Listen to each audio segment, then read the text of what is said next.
C'est une ressource de plus en plus précieuse. Tous s'empressent d'en profiter.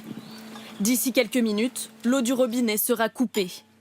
Près de 8 heures par jour, les 640 habitants de ce village n'y ont pas accès. Cette décision, prise par la municipalité pour éviter les pénuries, fait débat. J'ai 3 enfants en bas âge, j'ai de la famille à la maison. On est avec nos seaux, nos bouteilles à gérer le truc. Et je pense que c'est pas une solution. Rivière à sec. Arbres jaunis complètement desséchés. L'eau manque dans certains villages qui subissent de plein fouet la canicule. Cela fait près d'1 mois qu'il n'a pas plu ici. L'une des 3 sources qui alimentent les captages d'eau est déjà tarie et le niveau de la deuxième inquiète. Là, pour l'instant, on est entre moitié et 2 tiers, et ça baisse de jour en jour. Un seul mot d'ordre, s'adapter.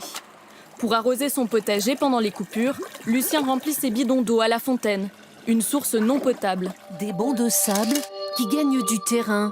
Vu du ciel, le plus grand fleuve de France se montre asséché.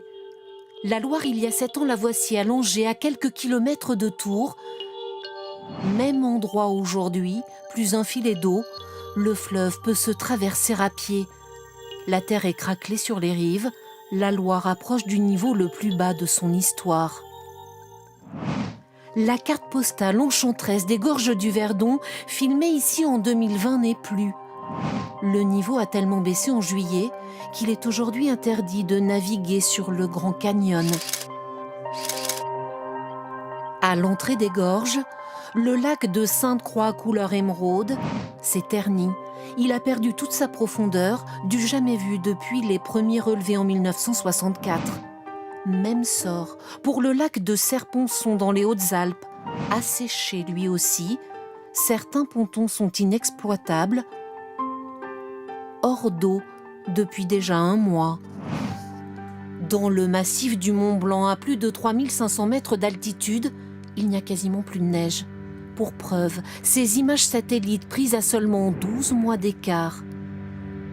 La mer de glace, elle, inexorablement perd chaque année 6 à 8 mètres d'épaisseur, dévoilant un paysage grisâtre.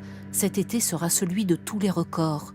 Aujourd'hui, avec les épisodes caniculaires qu'on a connus, on va plus être aux alentours des 10-12 mètres. Et on va perdre 4 mètres d'épaisseur de glace supplémentaire cette année par rapport aux autres années.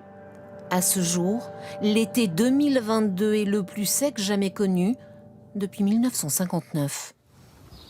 C'est l'une des conséquences de la multiplication des épisodes de canicule et de sécheresse en France. Des fissures apparaissent sur les façades ou les plafonds des maisons construites sur des sols argileux. Une préoccupation majeure pour de plus en plus de propriétaires qui voient leur lieu de vie fragilisé. C'est vraiment un dégât très important. Donc voici une lézarde. Donc on a un risque de péril si cette façade s'effondre avec le toit qui va suivre. Et là, ça peut être catastrophique. Les effets de la sécheresse se font ressentir également dans les vignobles où les vendanges, qui ont lieu habituellement mi-septembre, ont déjà débuté. Le secteur s'adapte comme il peut aux conséquences du réchauffement climatique.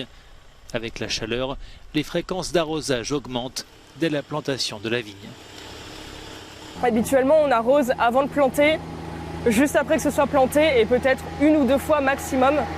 Et là, on a dû arroser au moins, ça doit être la 4e fois qu'on arrose en plus des fois habituelles. Les éleveurs de bétail aussi doivent s'adapter face à une herbe qui se raréfie, brûlée par le soleil. Pour nourrir ses vaches, cet agriculteur utilise ses stocks prévus pour l'hiver. Une solution à court terme qui pourrait l'obliger à vendre des bêtes. Par principe, des vaches qui vont être vendues parce qu'elles ne pourront pas être nourries, quoi. Donc qui dit vendre des vaches, dit donc moins de lait pour l'année prochaine. Donc encore un peu plus de tension sur les produits laitiers l'année prochaine à partir de 2020. Malgré les récents orages, la sécheresse intense que connaît actuellement la France touche l'ensemble du territoire. La plupart des départements sont concernés par des restrictions d'eau et une centaine de communes sont privées d'eau potable. Voici le lac de Chaixon, aussi appelé lac des Brenets par les Suisses, ou plutôt ce qu'il en reste. Situé sur la frontière entre la Suisse et la France, il démontre parfaitement la sécheresse sans précédent qui frappe l'Europe. Vieux de plus de 12 000 ans, ce lac peut contenir 5,7 millions de mètres cubes d'eau, mais il ne reste aujourd'hui qu'un filet. À Bruxelles, on s'inquiète de ces exemples frappants au milieu d'un été étouffant. Les dernières données concernant les cultures soulignent que les conditions météorologiques exceptionnellement chaudes et sèches dans de grandes parties de l'Europe continuent de réduire considérablement les perspectives de rendement. Selon les scientifiques de la Commission, le temps devrait rester plus chaud et plus sec que d'habitude dans la région de la Méditerranée occidentale jusqu'en novembre. La sécheresse actuelle semble être la pire depuis au moins 500 ans. Si les experts du Centre commun de recherche de la Commission européenne attendent encore les données de la fin de l'été pour confirmer cette information, des dégâts sur les cultures telles que le soja, le maïs ou le tournesol ont déjà été constatés. Des pénuries d'eau ont aussi été rapportées dans des villages de la Haute-Loire, dans le sud-est de la France. Les matins, quand on se levait, effectivement, on n'avait plus d'eau au robinet. Donc au niveau de nos hôtes et de notre clientèle du bar, on leur fournissait des bouteilles d'eau pour pouvoir faire leurs toilettes et pour les consommations, pour faire le café. Toujours à cause de la sécheresse, de nombreux poissons meurent dans les cours d'eau français. Il y a quelques jours, 10 tonnes de poissons ont été retrouvés morts asphyxiés dans un étang de la Loire. Les feux de forêt ont aussi ravagé l'Europe cet été. Selon la Commission européenne, 47% de l'Union européenne est toujours en état d'avertissement de sécheresse et 17% du territoire est en état d'alerte.